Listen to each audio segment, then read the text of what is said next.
Selamat pagi untuk dosen pembimbing. Terima kasih atas waktu yang telah diberikan kepada kami. Kami, kelompok 1, akan mempresentasikan tentang materi perencanaan manajemen. Sebelum kita lanjut ke materi, izinkan saya selaku moderator untuk mengucapkan panganjali umat. Om Swastiastu. Dan izinkan kami untuk memperkenalkan satu persatu diri kami dari NPM yang paling terkecil. Baik, perkenalkan nama saya Nilo Rita Cintia Dewi, NPM 2020 331 21006. Perkenalkan, nama saya Ida Putra Laksana, NPM 014. Perkenalkan, nama saya Dimadidu Cahyadi, NPM 2020 331 21015. Perkenalkan, nama saya Nikomangsi Tisnawati, NPM 202033121020. Perkenalkan, nama saya Niputu Devani Setiawati, NPM 20203331213030. Perkenalkan, nama saya Niputu Nistiawati, NPM 20203313121031. Perkenalkan, nama saya Komang Rere Setia Amalia, NPM 202033121036. Perkenalkan, saya Putu Delvira Brillianti, NPM 202033312145. Perkenalkan, nama saya Menedia Puspagita, NPM 202033312147. Perkenalkan, saya Putu Rizka Rizka Dewi, NPM 202033121295. Baik, jadi di sini saya akan menjelaskan subbab pertama dari materi kami, yaitu definisi perencanaan. Jadi di sini perencanaan tersebut berasal dari kata rencana yang artinya rancangan atau rangka dari sesuatu yang akan dikerjakan. Dari pengertian sederhana tersebut dapat diuraikan beberapa komponen, yaitu tujuan atau apa yang ingin dicapai. Yang kedua yaitu kegiatan atau tindakan-tindakan apa yang direalisasikan untuk mencapai tujuan tersebut. Dan yang terakhir yaitu waktu, yaitu kapan bila mana kegiatan tersebut hendak dilakukan. Adapun yang direncanakan tentu saja merupakan tindakan-tindakan untuk masa depan dari suatu organisasi. Dengan demikian, suatu perencanaan bisa dipahami sebagai respon atau reaksi terhadap masa depan. Dalam manajemen, fungsi perencanaan sangatlah jelas sebagai penentu langkah selanjutnya dari sebuah organisasi. Jadi definisi sederhananya terdapat 4 pokok pikiran yang bisa mendasari hal tersebut, yaitu suatu rencana tidak akan timbul dengan sendirinya, melainkan lahir dari hasil pemikiran yang bersumber dari penelitian yang telah dilakukan. Yang kedua, para manajer selaku perencana mutlak perlu memiliki keberanian dalam mengambil keputusan dengan segala resikonya. Yang ketiga, orientasi suatu rencana ialah masa depan. Jadi perlu ditekankan bahwa perencanaan bukanlah usaha untuk meramalkan suatu masa depan secara umum, melainkan menentukan bentuk dan sifat masa depan yang diinginkan oleh organisasi. Selanjutnya, rencana harus mempunyai makna bahwa apabila rencana itu dilaksanakan, itu akan mempermudah usaha yang akan kita lakukan dalam mencapai tujuan organisasi yang bersangkutan. Dengan demikian, perencanaan di sini merupakan proses dari fungsi manajemen yang sangat penting dalam menentukan langkah selanjutnya atau arah kegiatan dari sebuah organisasi. Dengan adanya perencanaan di sini, maka suatu kegiatan atau aktivitas yang akan dilaksanakan menjadi lebih terarah dan terencana. Dalam perencanaan terdapat tahap 5W plus 1H, yaitu yang pertama what atau apa. Artinya apa saja rencana yang akan kita persiapkan. Terdapat beberapa contoh seperti apa jenis dari usaha yang ingin kita dirikan, apa bidang usaha yang ingin kita dirikan, apa bentuk usaha yang akan kita dirikan, apa tujuan yang akan kita raih, apa tata kerja yang akan kita gunakan, apa perlengkapan yang dibutuhkan, apa sarana dan prasarana yang diperlukan, dan apa nama bagi perusahaan kita. Selanjutnya itu where atau di mana. Mungkin pertanyaan-pertanyaan itu yaitu di mana kita akan mendirikan lokasi usaha, di mana kita akan melakukan pemasaran, di mana kita akan mempromosikan usaha, di mana kita akan mendirikan cabang usaha. Yang ketiga yaitu when atau kapan. Jadi kapan usaha ini akan didirikan, kapan kita akan membangun cabangan usaha. Yang ketiga yaitu kapan kita akan memulai proses usaha, kapan kita akan merekrut para kerja, dan kapan kita akan menerima hasil keuntungan. Yang keempat yaitu who atau siapa, yaitu siapa yang akan kita rekrut, siapa yang akan kita membantu kita menjalankan usaha, siapa yang akan menerima keuntungan usaha, siapa yang akan kita ajak bekerja sama dalam memajukan usaha, siapa orang yang akan membantu dan meminjamkan dana bagi usaha kita. Yang kelima yaitu why atau mengapa. Beberapa contohnya yaitu mengapa jenis usaha ini yang kita dirikan, mengapa bidang usaha ini yang kita pilih, mengapa kita merekrut pekerja-pekerja ini, mengapa kita memerlukan kerjasama dalam usaha ini, mengapa kita mendirikan usaha di lokasi tertentu, mengapa kita tidak segera memulai proses usaha, mengapa kita memerlukan bantuan dana, dan mengapa kita perlu terfokus pada suatu hal terlebih dahulu. Dan yang terakhir yaitu how atau bagaimana. Beberapa contohnya yaitu bagaimana situasi usaha yang akan kita dirikan, bagaimana cara kita mencari keuntungan dari usaha tersebut, bagaimana cara kita mengembangkan usaha tersebut, bagaimana penggunaan alat dan mesin pada usaha, apa cara teknik tradisional modern atau campuran atau semi modern. Baik, di sini saya akan menjelaskan materi tentang tahap-tahap dasar perencanaan. Seperti yang kita ketahui, tahap-tahap perencanaan ada 4, yaitu 1. Menetapkan target atau tujuan. 2. Merumuskan keadaan saat ini. 3. Mengidentifikasi segala kemudahan dalam hambatan. 4. Mengembangkan rencana atau serangkaian kegiatan untuk mencapai tujuan. Yang pertama, menetapkan target atau tujuan, yaitu perencanaan dimulai dengan keputusan-keputusan tentang keinginan atau kebutuhan organisasi atau kelompok kerja. Tanpa rumusan target atau tujuan yang jelas, organisasi akan menggunakan sumber daya secara tidak efektif. Yang kedua, merumuskan keadaan saat ini, yaitu pemahaman akan posisi atau keadaan dari tujuan yang hendak dicapai atau sumber-sumber daya yang tersedia untuk pencapaian tujuan adalah sangat penting, karena tujuan dan rencana menyangkut waktu yang akan datang. Hanya setelah keadaan organisasi saat ini dianalisa, rencana dapat dirumuskan untuk menggambarkan rencana kegiatan lebih lanjut. Tahap kedua ini memerlukan informasi terutama keuangan dan data statistik yang didapat melalui komunikasi dalam organisasi. Yang ketiga, mengidentifikasi segala kemudahan dan hambatan, yaitu segala kekuatan dan kelemahan serta kemudahan dan hambatan perlu diidentifikasikan untuk mengukur kemampuan organisasi dalam mencapai tujuan.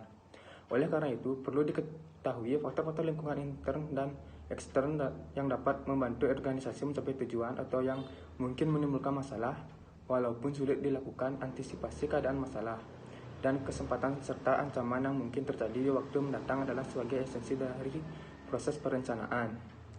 Yang keempat, mengembangkan rencana atau serangkaian kegiatan untuk pencapaian tujuan, yaitu tahap terakhir dalam proses perencanaan meliputi pengembangan berbagai alternatif kegiatan untuk mencapai tujuan, penilaian alternatif tersebut, dan pemilihan alternatif terbaik atau planning memuaskan di antara berbagai alternatif yang ada. Tujuan dari tahap perencanaan menurut Stephen Robinson dan Mary Coulter yaitu 1. Untuk memberikan pengarahan baik untuk manajer maupun karyawan non-manajeral. 2. Untuk mengurangi ketidakpastian ketika seorang manajer membuat rencana, ia dipaksa untuk melihat jauh ke depan, meramalkan perubahan, memperkirakan efek dari perubahan tersebut. Dengan sebuah rencana, seseorang karyawan dapat mengetahui apa yang harus dicapai, dengan siapa mereka harus bekerja, serta apa yang harus mereka lakukan agar tujuan organisasi dapat tercapai. Tanpa sebuah rencana, individu serta departemen mungkin akan bekerja secara sendiri-sendiri sehingga kerja organisasi tidak efektif dan efisien. Baik, yang kedua ada perencanaan atau planning proses pencapaian tujuan, yaitu perencanaan merupakan suatu upaya dalam menentukan berbagai hal yang hendak dicapai atau tujuan di masa depan dan juga untuk menentukan beragam tahapan yang memang dibutuhkan demi mencapai tujuan tersebut. Pengertian perencanaan juga bisa diartikan sebagai suatu bentuk kegiatan yang sudah terkoordinasi demi mencapai suatu tujuan tertentu dan juga dalam jangka waktu tertentu.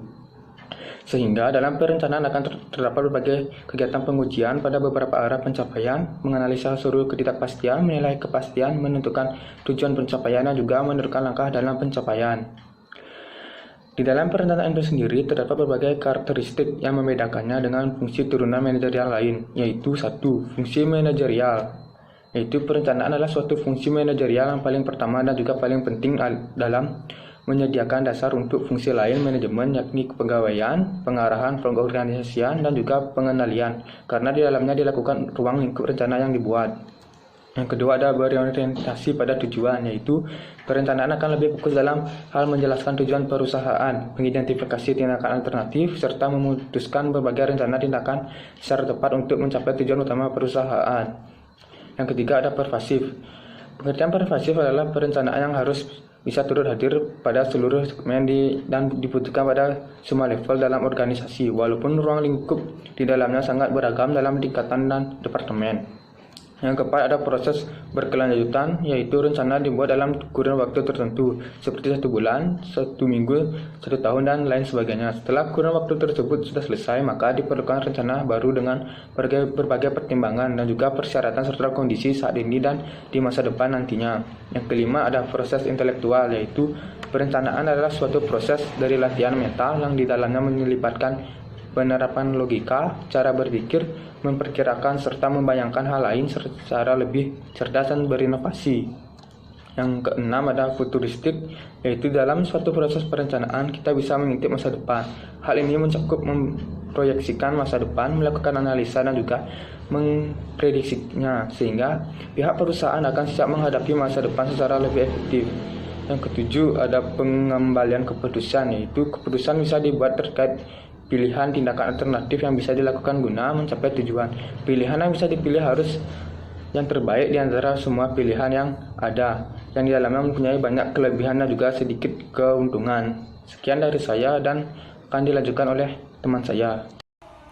Selanjutnya saya akan mempresentasikan tentang materi manfaat perencanaan dan kelemahan perencanaan. Yang pertama itu manfaat perencanaan. Manfaat perencanaan terdiri dari membantu manajemen menyesuaikan diri dengan perubahan lingkungan. Yang kedua, memungkinkan manajer memahami lebih jelas gambaran operasi perusahaan. Yang ketiga, membuat tujuan lebih terperinci dan lebih mudah dipahami. Yang keempat, penempatan tanggung jawab lebih tepat dan koordinasi lebih mudah dilakukan. Yang kelima, meminimalkan pekerjaan yang tidak pasti. Dan yang terakhir, yang keenam, efisiensi dapat ditingkatkan dalam hal waktu, dana, dan usaha. Selanjutnya itu adalah kelemahan perencanaan, yang terdiri dari 1. Membatasi manajemen untuk berinisiatif dan berinovatif. Yang kedua, perencanaan cenderung menunda kegiatan. Yang ketiga, keputusan tidak bisa diambil dengan cepat. Dan yang terakhir, yang keempat, dalam pelaksanaannya, rencana sering diikuti oleh cara-cara yang tidak konsisten. Tipe-tipe perencanaan dalam manajemen ada beberapa pengertian pokok. Yang pertama, strategi. Strategi adalah program umum untuk mencapai tujuan-tujuan organisasi dalam pelaksanaan misi. Yang kedua, ada program. Program adalah serangkaian kegiatan yang relatif luas.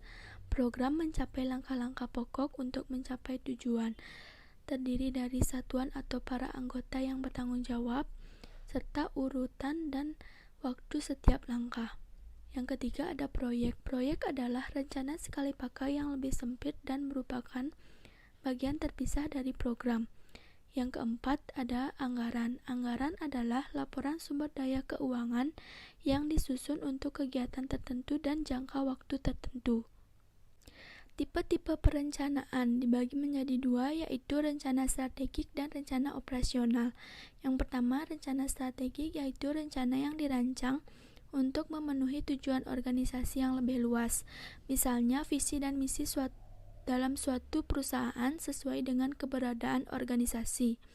Yang kedua, rencana operasional yaitu merupakan penguraian rincian bagaimana rencana strategik dapat dicapai. Rencana operasional dibagi menjadi 2, yaitu rencana sekali pakai dan rencana tetap. Rencana sekali pakai atau single use plan yaitu rencana yang dikembangkan untuk mencapai tujuan tertentu dan tidak digunakan kembali bila telah tercapai tujuannya. Rencana ini juga sering disebut rencana cadangan atau rencana B. Contohnya yaitu program, proyek, anggaran, dan rencana detail. Rencana tetap atau standing plan adalah rencana ini merupakan pendekatan-pendekatan standar untuk mengatasi situasi yang dapat diperkirakan dan dapat terjadi berulang.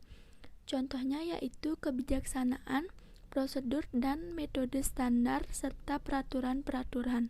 Selanjutnya, pengertian keputusan. Pengambilan keputusan merupakan suatu tindakan yang dilakukan dalam menentukan hasil untuk memecahkan masalah dan mencari suatu pemecahan masalah dalam tindakan di antara beberapa alternatif yang ada melalui suatu proses mental dan berpikir logis, dan juga mempertimbangkan pemecahan masalah dan semua pilihan alternatif yang ada mempunyai dampak pengaruh negatif ataupun positif. Pengambilan keputusan sangat penting dalam manajemen dan merupakan tugas utama dari seorang pemimpin. Pengambilan keputusan diproses oleh pengambilan keputusan yang hasilnya keputusan. Definisi pengambilan keputusan menurut beberapa ahli. Yang pertama, G.R. Terry. Pengambilan keputusan dapat didefinisikan sebagai pemilihan alternatif kelakuan tertentu dari dua atau lebih alternatif yang ada. Yang kedua, Holocaust dan Carol O'Donnell. Pengambilan keputusan adalah pemilihan di antara alternatif-alternatif mengenai suatu cara bertindak adalah inti dari perencanaan. Suatu rencana dapat dikatakan tidak ada jika tidak ada keputusan, suatu sumber yang dapat dipercaya, petunjuk atau reputasi yang telah dibuat. Selanjutnya, Theo Haiman. Inti dari suatu perencanaan adalah pengambilan keputusan. Suatu pemilihan cara bertindak. Dalam hubungan ini kita melihat keputusan sebagai suatu cara bertindak yang dipilih oleh manajer sebagai suatu yang paling efektif. Berarti penempatan untuk mencapai sarana dan pemecahan masalah. Dapat disimpulkan bahwa pengambilan keputusan adalah proses pemilihan alternatif solusi untuk masalah. Secara umum, pengambilan keputusan adalah upaya untuk menyelesaikan masalah dengan memilih alternatif solusi yang ada.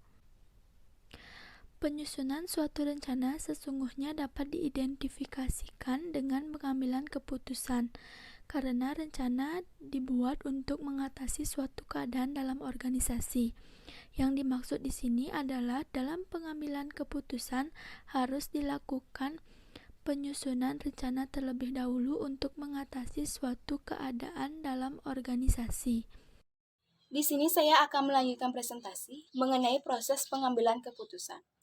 Beberapa proses yang dapat dilaksanakan oleh sebuah organisasi dalam mengambil keputusan di antaranya 1. Pemahaman dan perumusan masalah. Dalam proses ini, organisasi harus mampu mengenali dan memahami masalah-masalah apa saja yang ada di dalam organisasinya, serta peluang-peluang apa saja yang dapat dijadikan solusi untuk menghadapi masalah, sehingga dapat meningkatkan perannya di masa depan. Yang kedua, ada pengumpulan dan analisis data yang relevan. Maksud dari proses ini adalah organisasi harus mampu mengumpulkan dan menganalisis data yang sudah relevan atau signifikan dari organisasi tersebut untuk dijadikan bukti dalam mengambil keputusan selanjutnya. Yang ketiga, ada pengembangan alternatif-alternatif yang ada.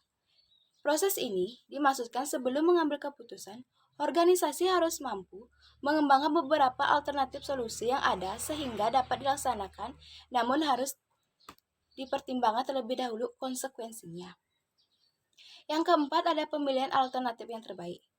Proses selanjutnya adapun tindakan memilih alternatif yang terbaik dari sejumlah alternatif yang sudah diajukan terlebih dahulu dalam mendukung keberhasilan untuk memecahkan masalah serta menjawab peluang yang ada di dalam organisasi tersebut. Yang kelima, ada implementasi keputusan dan evaluasi. Proses terakhir ini dilakukan dengan melaksanakan keputusan yang sudah ditetapkan dan dilaksanakan terlebih dahulu, hendaklah dievaluasi apakah sudah mencapai tujuannya yang diinginkan atau belum.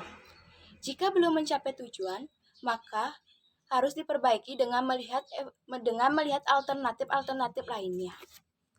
Materi selanjutnya yang akan saya bahas yaitu Klasifikasi keputusan dilihat dari ketidakpastian. Sebelumnya, klasifikasi keputusan sendiri dapat dibagi menjadi 3. Yang pertama ada keputusan dalam kondisi kepastian, yang kedua ada keputusan dalam kondisi resiko, yang ketiga ada keputusan dalam kondisi ketidakpastian. Yang pertama, keputusan dalam kondisi kepastian merupakan informasi yang didapat tersedia secara relevan dan lengkap, dan hasilnya dapat diperkirakan akurat. Yang kedua ada keputusan dalam kondisi resiko, yang dimana informasi tidak lengkap tersedia, namun hasilnya tetap dapat diketahui. Klasifikasi ini dapat diklasifikasikan lagi menjadi kriteria nilai harapan yang hilang, dan kriteria nilai harapan informasi yang sempurna. Kriteria nilai harapan sendiri merupakan rata-rata tertimbang dari payoff untuk setiap kombinasi tindakan peristiwa yang dikalikan dengan peristiwa tertentu. Yang selanjutnya kriteria nilai harapan yang hilang, maksudnya meminimumkan kerugian karena pemilihan alternatif tertentu.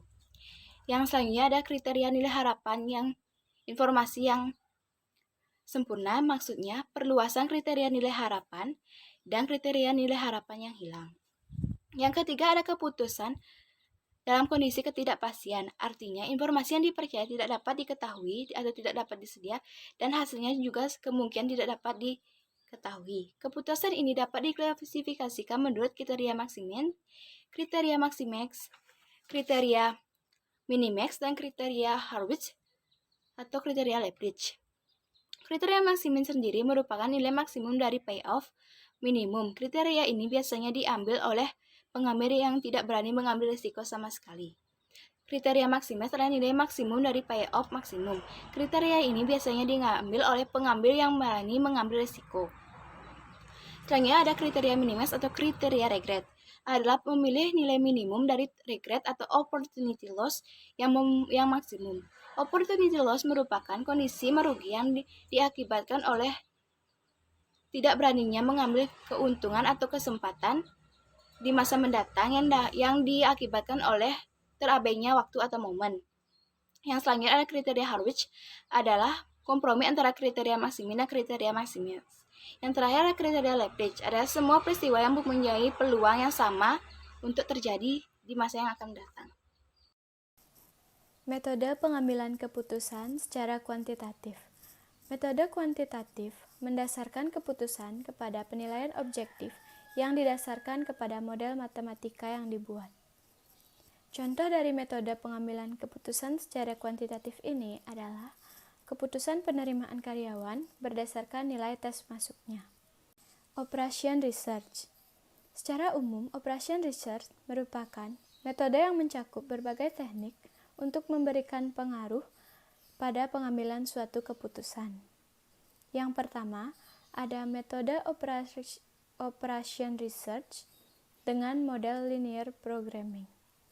Linear programming adalah salah satu metode matematis yang digunakan untuk membantu manajer dalam mengambil keputusan. Linear programming digunakan untuk menguji atau menyelesaikan model untuk mencari alternatif keputusan yang dapat mengoptimalkan sifat maksimum atau minimum dari suatu fungsi tujuan. Suatu penyelesaian masalah linear programming perlu dibentuk formulasi secara matematik dari masalah yang sedang dihadapi dengan memenuhi syarat sebagai berikut. Yang pertama, adanya pengambilan variabel keputusan. Yang kedua, adanya fungsi tujuan dari variabel keputusan yang menggambarkan kriteria pilihan terbaik. Yang ketiga, adanya kendala sumber daya yang dapat dibuat dalam suatu set fungsi linear. Yang kedua, ada metode Operation Research dengan model analisis jaringan kerja. Analisis jaringan kerja adalah salah satu model yang digunakan dalam penyelenggaraan proyek. Produknya adalah informasi mengenai kegiatan-kegiatan yang ada di dalam diagram jaringan kerja kegiatan yang akan dilakukan. Informasi ini mengenai sumber daya yang digunakan dalam kegiatan tersebut dan informasi mengenai jadwal pelaksanaan. Analisis jaringan kerja merupakan alat manajemen yang memungkinkan perencanaan dan pengawasan suatu kegiatan agar dapat lebih luas dan lengkap. Yang ketiga, ada metode operation research dengan model teori antrian. Teori antrian ini pertama kali diciptakan oleh A.K. Erling, yaitu seorang ahli matematik dari Denmark. Penggunaan model antrian ini mengalami perkembangan yang cukup pesat, terutama setelah berakhirnya Perang Dunia Kedua. Cabang dari manajemen sains yang secara umum menyangkut fenomena dalam hal konsumen atau pelanggan menunggu untuk mendapatkan jasa pelayanannya. Berbagai struktur model antrian yang telah diakui karakteristik model antrian dan contoh aplikasi menentukan jumlah kasir bank untuk mengurangi waktu para pelanggan. Yang keempat, ada metode operation research dengan model teori permainan.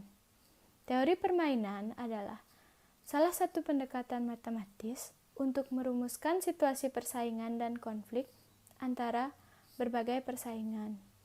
Teori ini dikembangkan untuk menganalisa suatu proses pengambilan keputusan dari situasi persaingan yang berbeda dan melibatkan dua kepentingan atau lebih.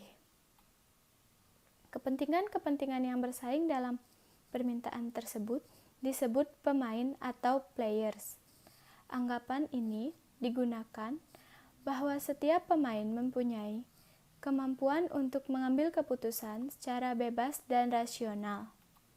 Yang terakhir, ada metode operation research dengan model teori persediaan. Teori persediaan adalah sebuah teori yang berpengaruh mengenai pengambilan dan penghabisan jangka panjang. Persediaan adalah untuk menunjang kelancaran sebuah proses produksi atau proses operasi. Perencanaan strategik. Yang pertama, ada pengertian perencanaan strategik. Perencanaan strategik merupakan proses perencanaan jangka panjang yang dirumuskan dan digunakan untuk menentukan dan mencapai tujuan suatu organisasi. Perencanaan strategik atau strategic planning adalah proses pemilihan tujuan-tujuan organisasi, penentuan strategi, kebijaksanaan dan program-program strategik yang diperlukan untuk tujuan tersebut, dan penetapan metode-metode yang diperlukan untuk menjamin bahwa strategik dan kebijakannya telah diimplementasikan. Materi selanjutnya akan dilanjutkan oleh teman saya. Baik, setelah tadi dijelaskan oleh teman saya mengenai pengertian daripada perencanaan strategis itu sendiri, di sini saya akan menjelaskan mengenai sifat-sifat perencanaan strategis. Yang pertama yaitu menyangkut hal-hal atau persoalan yang sifatnya mendasar, yaitu memberikan jawaban atas pertanyaan yang telah diberikan. Yang kedua yaitu dirumuskan secara garis besar. Yang ketiga, jangka waktunya panjang. Yang keempat, cakupannya menyeluruh. Dan yang kelima yaitu dampaknya kuat bagi seluruh komponen organisasi.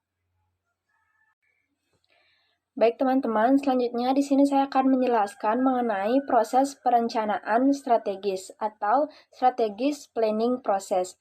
Nah, dimulai dari pengertiannya, strategic planning process atau proses perencanaan strategis adalah kegiatan manajemen organisasi yang digunakan untuk menetapkan prioritas, memfokuskan energi dan sumber daya, memperkuat operasi, memastikan bahwa karyawan dan juga pemandu kepentingan lainnya bekerja menuju tujuan bersama, membuat kesepakatan tentang hasil yang diinginkan, menilai dan juga menyesuaikan arah perusahaan dalam menanggapi lingkungan yang berubah. Nah, selanjutnya langkah-langkah untuk melakukan proses perencanaan strategis. Yang pertama yaitu melakukan perumusan tujuan. Yang kedua, pengenalan tujuan dan strategi saat ini. Yang ketiga, yaitu analisis lingkungan. Yang keempat, analisis dari sumber daya. Yang kelima, mengenai peluang dan juga tantangan dalam strategi ini. Yang keenam, yaitu analisis kebutuhan perubahan strategi. Dan yang terakhir, yaitu pembuatan keputusan daripada strategi yang akan kita buat. Perencanaan strategi menyangkut pengertian perencanaan strategi, misi perencanaan strategi, tujuan perencanaan strategi, serta sasaran atau target yang harus dicapai. Perencanaan strategi adalah proses yang dilakukan suatu organisasi untuk menentukan suatu strategi atau arahan yang digunakan untuk mengalokasikan sumber dayanya agar dapat mencapai strategi tersebut. Setelah mengetahui pengertian dari perencanaan strategi, selanjutnya ada misi perencanaan strategi. Adalah pernyataan tujuan jangka panjang yang membedakan suatu perusahaan dengan perusahaan sejenis lainnya. Kemudian ada fungsi dari misi perencanaan strategi. Yang pertama, menetapkan sasaran perusahaan. Kedua, mengkoordinasikan tindakan usaha. Ketiga, menyatakan sasaran perusahaan. Dan yang terakhir, menciptakan masa depan bagi perusahaan. Selanjutnya ada tujuan dari rencana strategi, yaitu tempat untuk mencatat visi, misi, nilai-nilai, tujuan jangka panjang, dan rencana tindakan yang akan perusahaan gunakan untuk mencapainya. Dengan begitu, perusahaan dapat menerapkan cara terbaik untuk menghadapi peluang dan tantangan ke depannya. Kemudian ada sasaran. Sasaran merupakan pengembangan tujuan dari visi dan misi. Keseluruhan konsep dan informasi yang terkandung dalam visi dan misi dan sasaran strategis mungkin tidak dapat diidentifikasi dengan seadanya, akan tetapi harus disampaikan kepada seluruh karyawan perusahaan. Adapun beberapa tahapan yang harus dilakukan agar dapat membantu sasaran perusahaan tercapai dengan maksimal. Yang pertama, ada tahap 1 yaitu analisis. Analisis yang dimaksud di sini adalah mengidentifikasikan fungsi inti dari perusahaan. Kedua, melakukan analisis pada lingkungan dengan analisis SWOT. Yang ketiga, menentukan visi perusahaan. Lanjut ke tahap 2 yaitu perencanaan, meliputi penentuan tujuan jangka panjang, penentuan sasaran, dan mengidentifikasi ukuran kinerja dan target untuk setiap tujuan. Kemudian tahap 3 yaitu implementasi, meliputi pengembangan rencana operasional dan membuat kinerja rencana aksi. Tahapan terakhir adalah tahap keempat yaitu penilaian. Penilaian dapat meliputi beberapa aspek seperti proses yang terkait dengan kinerja perusahaan, kepuasan konsumen, kinerja karyawan, dan kepuasan karyawan. Kali ini saya akan menjelaskan tentang perencanaan operasional. Pertama tentang pengertiannya. Perencanaan operasional adalah penjabaran dari perencanaan strategis dalam jangka pendek yang umumnya memuat target dan kegiatan yang akan dilaksanakan selama 1 tahun. Perencanaan operasional meliputi perencanaan yang detail untuk setiap dan semua kegiatan yang akan dilakukan selama menerapkan sebagian atau seluruh mutu layanan.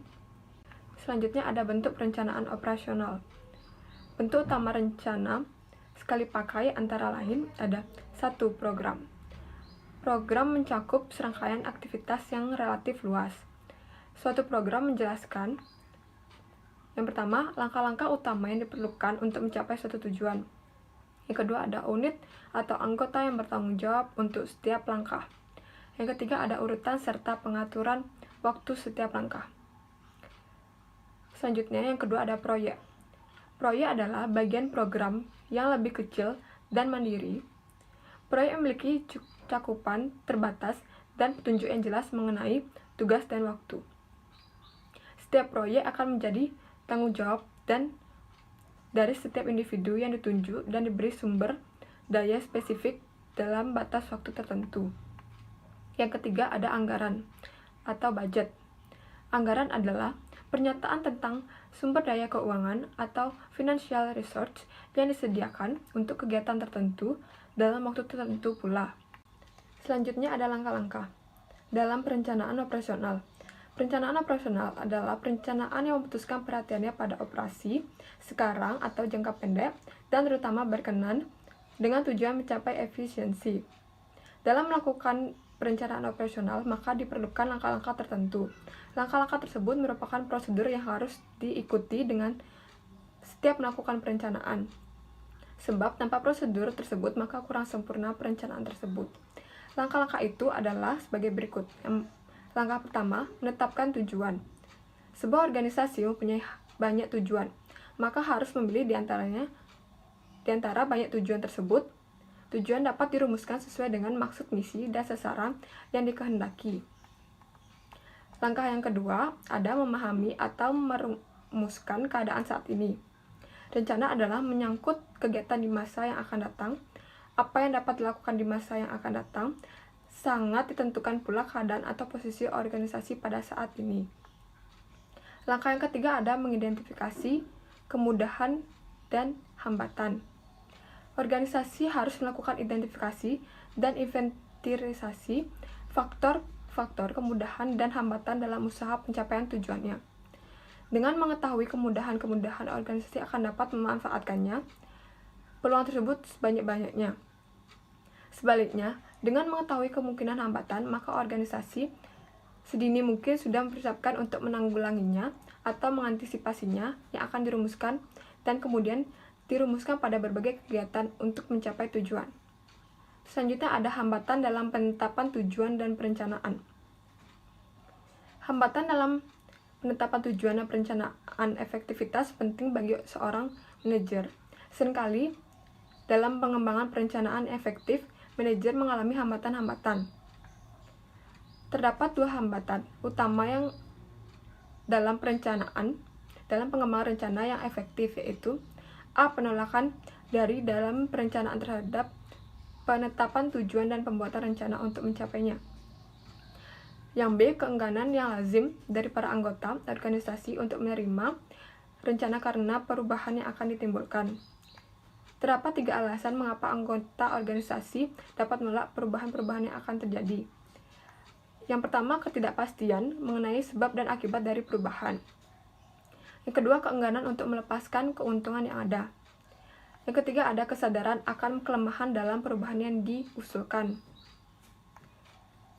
Yang kedua, tentang mengatasi hambatan dalam penetapan tujuan dan perencanaan. Yang pertama, ada pemahaman maksud dan tujuan dari rencana. Salah satu cara terbaik untuk memperlancar penetapan tujuan dan proses perencanaan adalah dengan maksud dasarnya. Yang kedua, ada komunikasi dan partisipasi. Meskipun mungkin dibuat pada tingkat tinggi, tujuan dan rencana tersebut harus dikomunikasikan kepada pihak yang lain dalam organisasi. Setiap orang yang terlibat dalam proses perencanaan seharusnya tahu landasan yang mendasari strategi fungsional dan bagaimana strategi-strategi tersebut diintegrasikan dan dikoordinasikan. Yang ketiga, ada konsistensi atau revisi dan pembaruan. Tujuan seharusnya konsisten, baik horizontal maupun vertikal. Konsistensi horizontal berarti bahwa tujuan seharusnya konsisten di seluruh organisasi atau dari satu departemen ke departemen lainnya.